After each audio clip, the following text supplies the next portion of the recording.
management for event planners. Although there are a number of aphorisms of Murphy's Law, at its simplest it says, if anything can go wrong, it will. Seasoned event planners are all too familiar with Murphy's Law, and they prepare to do battle with Murphy early on in the planning stage of every event. This preparation is called risk management. When you plan an event, don't make the mistake of thinking that you are borrowing trouble by anticipating it while developing a risk management plan. Quite the contrary, really. By anticipating the potential for problems in every facet of the event, you will be prepared to catch them early and react swiftly and effectively to avert calamities. In this discussion, we'll look at the steps you need to follow to manage risk, ways to mitigate risk, and risk management insurance. Part 1. Risk Management Planning. When you first start to outline your risk management plan, look at the big picture and ask yourself questions about acts of God like, could we get 6 feet of snow the day the event starts? Are we holding a seaside event during hurricane season? Has the hospitality industry in the community been plagued by a string of arson fires?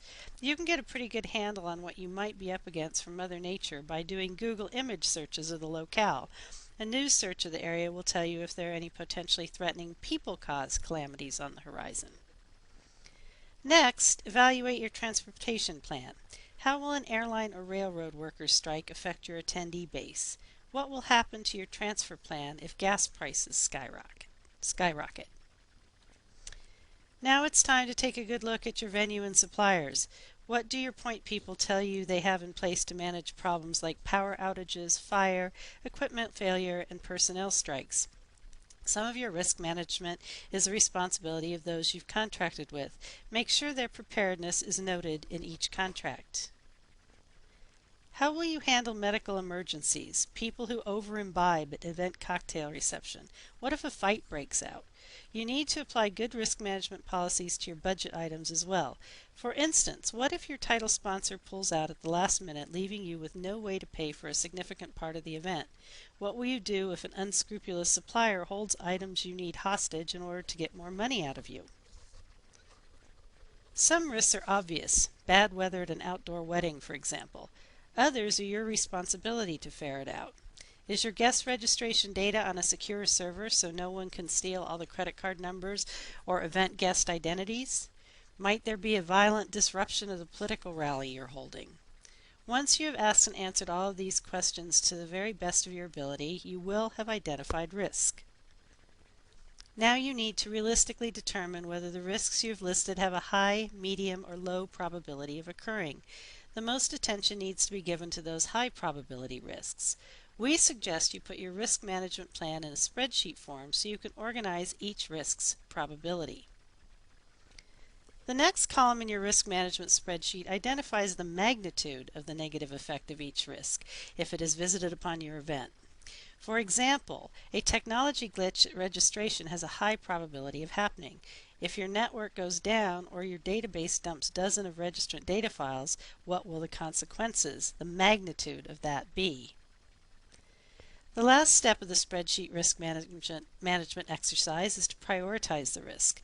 The items that have both high probability of occurring and a severe negative impact are your top priority areas for predetermined risk alleviation or mitigation planning. Part 2. Risk Mitigation. Now that you have established what the risks to your event are and prioritize managing them, you can formulate management risk strategies for implementation if necessary. There are 4 fundamental ways to manage risk: avoidance, retention, transfer, and reduction. Obviously, you want to avoid risk in any way you can. You can do this by determining that a particular element of or activity at your event carries such a high risk that you simply eliminate it from the event plan. If it is essential to the event and cannot be eliminated, determine what you need to do to avoid the risk it presents. For example, we determined that registrant data loss is a high-risk, high-impact probability. We can avoid the impact of the occurrence by making frequent and redundant backups of the data and maintaining that data in various digital file types that can be re-imported to the database if necessary. In some cases, event planners are forced into risk retention. This is when we acknowledge the risk and own it. We've determined there is no way to avoid it, no way to transfer it, no way to reduce it. So we put the potential cost of the risk into the budget and we recognize the risk in the plan. An example of this might be inclement weather at an outdoor wedding. We've rented the tent for the reception and supplied it with heaters and fans for climate control, and we have a crew standing by to reconfigure the tent from sit-down dinner configuration into theater seating so the wedding can come inside. We've also kept one end of the tent uncluttered so guests can enjoy a stand-up cocktail reception while the crew resets the table after the ceremony if necessary. Transferring the responsibility for the risk to a third party is also an effective way of managing risk. Once you've identified your high-risk priorities, ask yourself if they can be managed by an outside service provider. For example, how about hiring a security firm to maintain the peace at that political rally, or a tech firm to manage registration and data with full redundancy at their off-site servers? Especially in cases of security, it is important to consider transferring the liability to a third party. Finally, practice a comprehensive risk reduction strategy for all risks. In risk reduction, you essentially establish an implementable contingency plan for all potential risk areas. At the registration desk, have printouts of all the existing registrants and teach your crew to manage the registration on paper if the computers go down. Risk reduction is the practice of always having a plan B that you can readily switch to without diminished results. When practicing these 4 strategies, always remember to monitor risk potential on an ongoing basis, especially when with the high risk possibilities.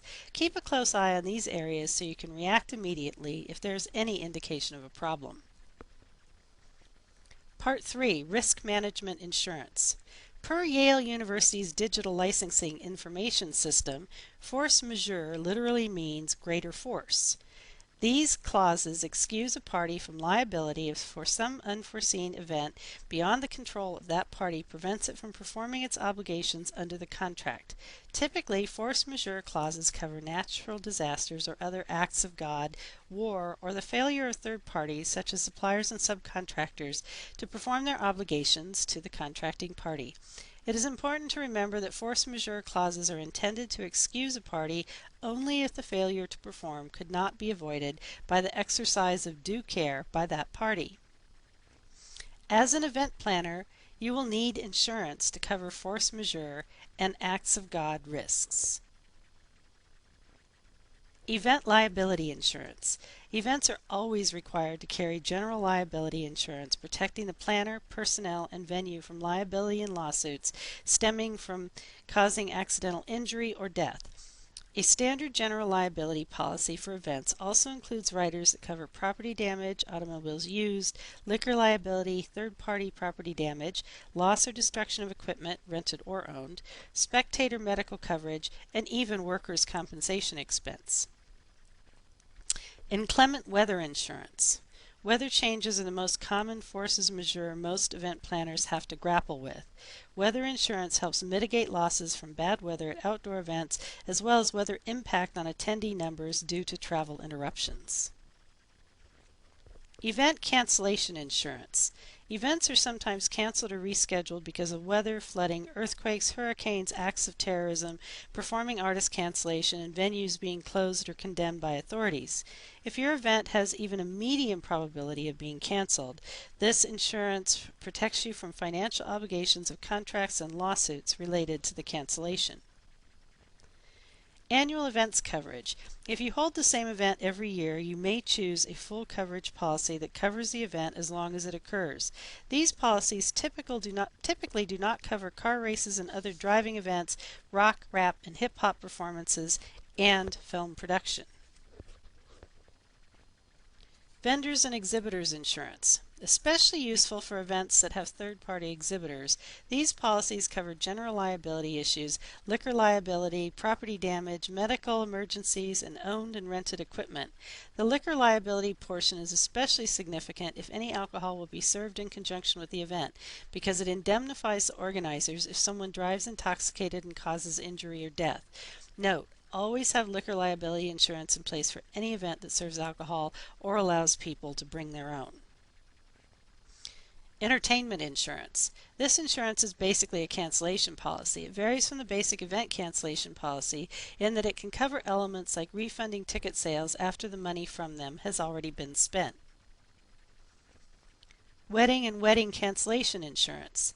These policies cover losses for cases when a venue becomes unusable, vendors go out of business or cannot deliver, and other unforeseen and uncontrollable reasons the wedding might be canceled, like the bride or bridegroom being deployed by the military. If you are planning a wedding of any significant cost, it is wise to insure it. No matter what type of event you plan, there are insurers who can cover all contingencies. Most will be happy to advise you on what you need and work with you to develop a custom policy. Risk management. Don't event plan without it.